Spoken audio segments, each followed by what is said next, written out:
So imagine a military commander who orchestrated, like, the most devastating, complete defeats the United States Army ever suffered on the Great Plains. Right. A literal tactical genius whose name is recognized in almost every corner of the globe today. Yet this same man was so fundamentally averse to self-promotion, so fiercely protective of his own spirit, that he refused to ever sit for a photograph. Like, not even once. Yeah, it's an astonishing contradiction, honestly. I mean, when you think about historical figures of that magnitude, we naturally expect the vanity, you know? Yeah, for sure. The portraits and everything. Exactly. The oil portraits, the grand theatrical speeches, all that posturing for the history books. But he completely rejected all of that. He didn't want his likeness captured, and he barely even spoke in council meetings. Okay, let's unpack this. Because to truly understand the legend, we really have to strip away those dime novel myths. So today's deep dive is a biographical profile of the legendary Lakota war leader, Crazy Horse. Or, in Lakota, Taishu. And for those of you listening, this isn't going to be like a dry recitation of battle days. No, not at all. We're looking at the profound tragedies, the mystical visions, the very human flaws, and the shocking betrayals that shaped one of the most enigmatic figures of the 19th century. And we have to establish the stakes right up front here. Crazy Horse's life perfectly mirrors the tragic arc of the Lakota's resistance to United States expansion. Yeah. It's a story where ultimate military victory on the battlefield paradoxically led to the end of a free-roaming way of life. So if you want to understand the climax of the American frontier, you really have to understand the mind of this one man. Right. And to get inside that mind, the sources tell us we can't start with the invincible warrior. We have to start with a vulnerable kid. Yeah, a very young boy. He was born around 1840, originally named Ho-Ho-Ho, meaning among the trees. And I know he stood out physically right from the start, but, like, how unusual was his appearance for the time? Oh, highly unusual. Among the Lakota, thick, straight, dark hair was almost universal. But he had lighter, wavy, sandy brown hair and a noticeably lighter complexion, too. Yeah, it actually earned him childhood nicknames like Hiji, meaning light hair, and Pihinyuhaha, meaning curly hair, so it marked him as different from day one. That difference probably only compounded the isolation he felt after what happened next. I mean, put yourself in the shoes of a teenager growing up in a relatively stable nomadic community. Right. And suddenly your entire worldview is just shattered. In 1854, he witnesses the Grattan Massacre, and the mechanics of how this started are just baffling to me. I need you to break down how a dispute over a single cow spirals into a massacre. It really highlights the absurdity of early frontier tensions, you know? A Mormon emigrant party was passing near a Lakota camp, and one of their cows wandered off or was taken by a visiting Miniconju man. Just one cow. Just one cow. And instead of letting the tribal leaders handle restitution, which was standard practice, the U.S. military dispatched this brash, inexperienced officer. Typical. Right. Lieutenant John Lawrence Grattan. They sent him to the camp to make an arrest. The Lakota head chief, Conquering Bear, tried to negotiate, actually offering horses as payment for the cow. Which is a huge overpayment, right? Exactly. But Grattan was belligerent. His interpreter was reportedly drunk and taunting the Lakota, and, well, negotiations broke down. Grattan's men opened fire, mortally wounding Conquering Bear. So they shoot a respected leader over livestock. Precisely. And the Lakota instantly retaliated, wiping out Grattan and almost all of his command.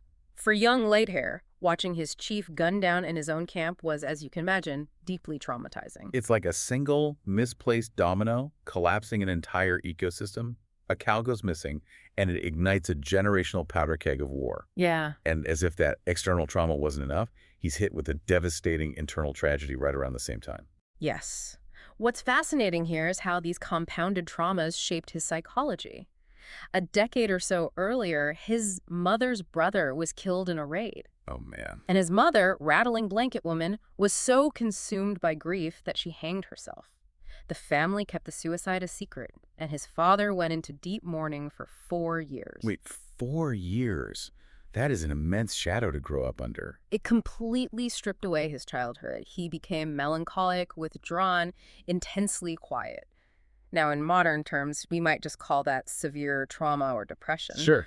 But in Lakota culture, that specific psychological state was interpreted as a spiritual calling. It marked him as a heyoka, a dreamer of thunder. I've heard that term heyoka, but what does it actually mean in practice? It's not just a title, right? Far from it. Being a heyoka is an isolating, heavy burden. In Lakota belief, a Heyoka is someone who has dreamed of the thunder beings. Okay. And because of that, they are compelled to live backward. They might shiver in the heat of summer and complain of the cold or sweat in the winter. They do things contrary to normal society. Oh, wow, that's intense. It is. It set him apart, making him a figure of awe, but also, like you said, immense isolation. Which makes total sense of his next move. Driven by this grief and the chaos of the plains, he doesn't seek comfort from the tribe. He goes out into the wilderness alone to fast and seek a vision. And this vision literally dictates how he fights and lives for the rest of his life. Tell me about it. Well, he fasted on sharp stones to prevent himself from falling asleep. Eventually, a vision overtook him. He saw a man riding out of a lake on horseback, floating just above the ground. Floating? Yeah, floating. The rider wore no war bonnet, just a single eagle feather. He had a small brown stone tied behind his ear, and he rubbed dust over his hair and body. Okay. And as he rode, arrows and bullets simply disappeared around him. The rider's message was clear: never take anything for yourself. Now, I do want to point out that our sources show some historical friction here, because his own spiritual mentor, a man named Chips, denied the lake story entirely. But his cousin, the famous holy man Black Elk, believed Crazy Horse tapped into a literal spirit world where everything floated and nothing could hurt him. Yeah, the precise origin might be debated by those who knew him, but the outward expression of that vision is absolute, documented fact. He strictly adopted those rules. No, sir. He went into battle wearing a stone under his left arm. He wore a single feather, never the heavy, elaborate war bonnets of other chiefs. He painted his face with hail spots and carried a sacred hawk charm or wotah. Let me push back on this, or at least look at it through a modern psychological lens. Yeah. We always hear this romanticized trope of the invulnerable mystical warrior. Right, the magical shield. Exactly. But when you look at a man who has endured profound childhood trauma, who watched his mother figure die, who saw his chief murdered, is it possible these strict, austere rituals were actually a highly effective psychological anchor? Oh, that's an interesting thought. Like a way for a traumatized mind to find absolute, unwavering hyper-focus in the absolute chaos of a 19th century battlefield. That is a brilliant way to frame it. Yeah. I mean, the psychological focus required to ride a horse into a wall of musket fire without hesitation is immense. It has to be. These rituals gave him a framework of certainty in an entirely uncertain world. He wasn't reckless. He was intensely focused. He studied the hawk. The bird. Yes, specifically how a hawk patiently scans, makes split-second calculations, and strikes with absolute precision. He demanded that same discipline and marksmanship from his followers. He wasn't relying on magic to dodge bullets. He was relying on supreme tactical awareness. And that tactical awareness is what elevated him. Because he wasn't just brave, he was ruthlessly calculating. I know he earned the title of Oglala, or shirt wearer, which is a major war leader by the time he was in his mid-20s. Yes. But the Fetterman Fight in 1866 really cements his genius. Also known to the Lakota as the Battle of the 100 in the Hand. This is where he proves he's a master of psychological warfare. Right, because Captain William J. Fetterman was the U.S. officer who arrogantly boasted he could ride through the Sioux Nation with just 80 men. Such hubris. Unbelievable arrogance. But how did Crazy Horse actually use that arrogance against him? I mean, Fetterman's men had rifles. You can't just run at them. You don't run at them, you bait them. Crazy Horse led a small decoy party of warriors to draw Fetterman's command out of Fort Phil Kearny. Okay. And he didn't just flee. That takes incredible discipline. He would ride just out of rifle range, then dismount. He'd check his horse's hooves as if the horse were lame. Oh, totally taunting them. He'd practically dare them to catch him. He played perfectly on Fetterman's hubris, infuriating the officers so much that they disobeyed direct orders and chased him over Lodge Trail Ridge. And waiting on the other side of that ridge. Nearly 1,000 hidden Lakota, Cheyenne, and Arapaho warriors. Once Fetterman's men were fully in the valley, the trap snapped shut. All 81 soldiers and civilians were killed. It entirely shatters the 19th century American stereotype of the reckless savage charging blindly into fire. Crazy Horse orchestrated a complex, disciplined military maneuver. So he reaches this incredible pinnacle. He's revered. He's a shirt wearer, a tactician without equal. And here's where it gets really interesting. Oh yeah, the personal side. Because just as he reaches the absolute peak of his power, A deeply human, reckless personal decision threatens to unravel everything. I'm talking about Black Buffalo Woman. Ah, yes, the affair that nearly tore the camp apart. In 1870, he runs off with Black Buffalo Woman, who's famously beautiful, but also married to a man named No Water. Right. And No Water already hates Crazy Horse because No Water was passed over for that shirt wearer title.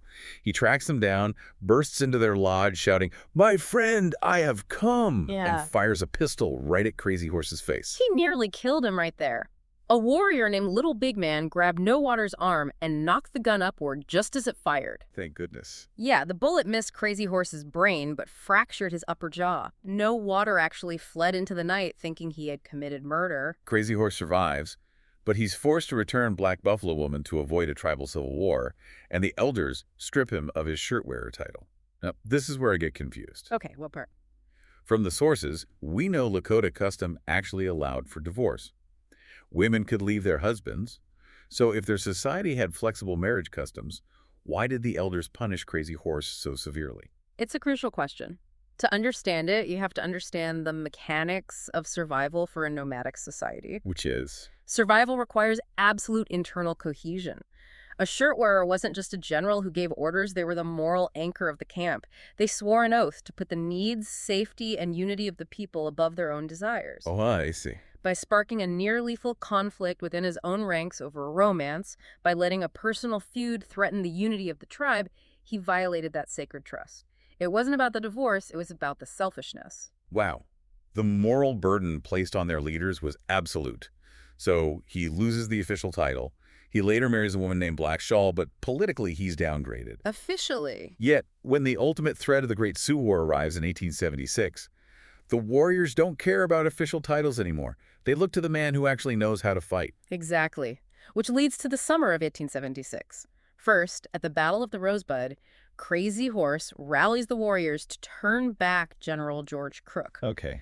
By delaying Crook's massive column, he effectively neutralizes him, preventing Crook from linking up with the 7th Cavalry. And the 7th Cavalry, of course, is commanded by George Armstrong Custer. 8 days later, June 25th, 1876, the Battle of the Little Bighorn. Yes. Custer attacks the massive native encampment and his command is wiped out.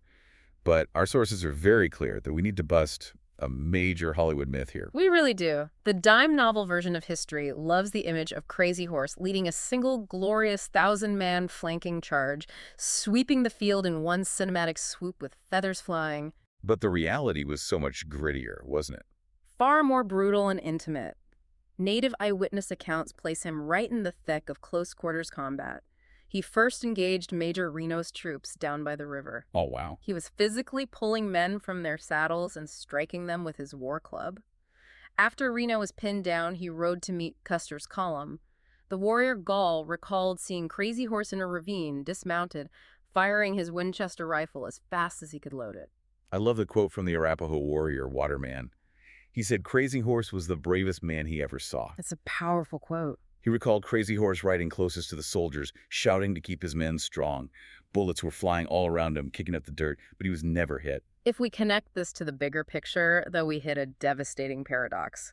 Little Bighorn is the tragic irony of Crazy Horse's life. How so? It was the absolute zenith of Lakota military supremacy. But by annihilating Custer, a celebrated Civil War hero, right before the U.S. centennial, they guaranteed the full, overwhelming wrath of the U.S. military machine. It sealed the fate of their free-roaming lifestyle. The army wouldn't stop until the Lakota were broken. Think about how crushing that must have been. You win your greatest battle, but you lose your world. Because the army didn't just bring more soldiers, they encouraged the deliberate destruction of the buffalo herds. Yeah, starvation tactics. You can win every battle, but you can't fight winter, and you can't fight starvation. By May of 1877, exhausted and starving, Crazy Horse faces the unthinkable. He surrenders at Fort Robinson with 900 warriors. But even in surrender, the sources describe an incredible dignity. They rode into the fort in a 2-mile-long column, completely silent except for a solemn peace chant. Wow. An observing U.S. officer actually exclaimed, "By God, this is a triumphal march, not a surrender." But agency life is a different kind of battlefield. Living confined on a reservation breeds intense paranoia. The Army officers are fascinated by Crazy Horse, and that attention makes rival chiefs like Red Cloud and Spotted Tail incredibly jealous and resentful. Extremely jealous. And Crazy Horse is increasingly isolated. He took a mixed-blood woman named Nellie Larrabee into his lodge during this time. But rather than bringing him peace, the sources suggest she fueled his paranoia. Not helping the situation. Not at all. She constantly warned him that the military was plotting against him and that if he went to Washington to negotiate, he'd be locked in a prison forever. The tension is just suffocating at this point. And then a literal slip of the tongue lights the fuse. The Army asks Crazy Horse to help them fight the Nez Perce tribe. Right. At first, he refuses, but he finally agrees, saying he would fight until the Nez Perce were all killed. But his scout, Frank Grounard, mistranslates it. A fatal, catastrophic error. Grounard reported to the military officers that Crazy Horse said he would fight until not a white man is left. I can't even fathom the frustration of that. A mistranslation. General Crook, already fed poisonous rumors by Crazy Horse's tribal rivals, immediately ordered his arrest. On September 5, 1877, Crazy Horse is brought to Fort Robinson. Just to clear things up, he thinks. Yeah, he thinks he's there to clear up the misunderstanding with the officers. But as he walks into the building, he sees the iron bars of the guardhouse. He realizes he's a prisoner. And the man who lived for the open plains panics at the sight of a cage. He spins around, draws a knife, and tries to break free. Yeah. In the chaos, his old friend, Little Big Man, jumps on his back to restrain him. Crazy Horse slashes Little Big Man's wrist to free his arm. And right in that violent blur, a guard most historical records point to Private William Gentles lunges forward and bayonets Crazy Horse deep in the kidneys. To be historically rigorous, we must acknowledge there is one dissenting account. Oh, really? Years later, Little Big Man claimed that while he was holding Crazy Horse's arms, he accidentally deflected Crazy Horse's own knife into his abdomen. Interesting. But that stands entirely alone against 16 other eyewitness accounts from both native and military observers that all point to the guard's bayonet. It is an agonizing irony. The man who rode entirely untouched through thousands of bullets on the deadliest battlefields of the plains, a man seemingly invincible to the entire U.S. cavalry in open war, is killed in a scuffle over a bad translation in a dirty prison yard. He was carried to an adjutant's office. He refused a military cot, insisting on lying on the floor. He spoke his final words to his father, Worm, saying, "Father, it is no good for the people to depend on me any longer. I am bad hurt." So sad. He died later that night. His parents took his body and buried him in an undisclosed location. Legend says it's somewhere near Wounded Knee Creek, but the Earth kept his secret. Which brings us to the legacy he left behind. A legacy that is still visibly and literally contested today. Yes, in the Black Hills of South Dakota, there is an ongoing project called the Crazy Horse Memorial. It was started in 1948 by a sculptor named Korczak Tsiolkovsky. Right. He was actually invited by a Lakota chief, Henry Standing Bear, who wanted a monument to show the world that Native nations have their heroes too. When it's finished, it will be the largest sculpture in the world. But the sources highlight a deep controversy surrounding it, and we have to look at both sides impartially. Definitely. On one hand, it is a privately funded, monumental tribute meant to honor his spirit. On the other hand, many Lakota fiercely oppose it. They argue that blasting a mountain is a desecration of sacred land. Which is a very valid point. And perhaps most poignantly, they argue it violates the very core of who Crazy Horse was. His strict, lifelong refusal to ever be photographed, painted, or monumentalized. He entirely rejected the trapping of ego. It perfectly encapsulates the tension of how we remember him. I mean, how do you build a monument to a man who wanted to be invisible to history? Exactly. I think the indigenous Lakota author Joseph Marshall captures it best in our sources. Marshall wrote that Crazy Horse didn't rise to leadership because of a PR campaign or a wealthy family or a towering monument. He rose to leadership because he actually led. His power wasn't just otherworldly mysticism, it was the heavy, exhausting power of personal example. As Marshall says, he didn't point to where others should go while he waited in the back, he went first. And his absolute authority was rooted in his absolute humility. He went first. That is incredibly powerful. As we wrap up this deep dive, I want to leave you, the listener, with a final thought to ponder. Go for it. In our modern era, where leadership is so often defined by relentless self-promotion, by carefully curated PR campaigns, and the obsessive need to capture and broadcast every single moment on camera, What can we learn from a leader whose undeniable world-shifting authority came from his total refusal to elevate himself above his people? A question we could all afford to sit with. Until next time, keep diving deep.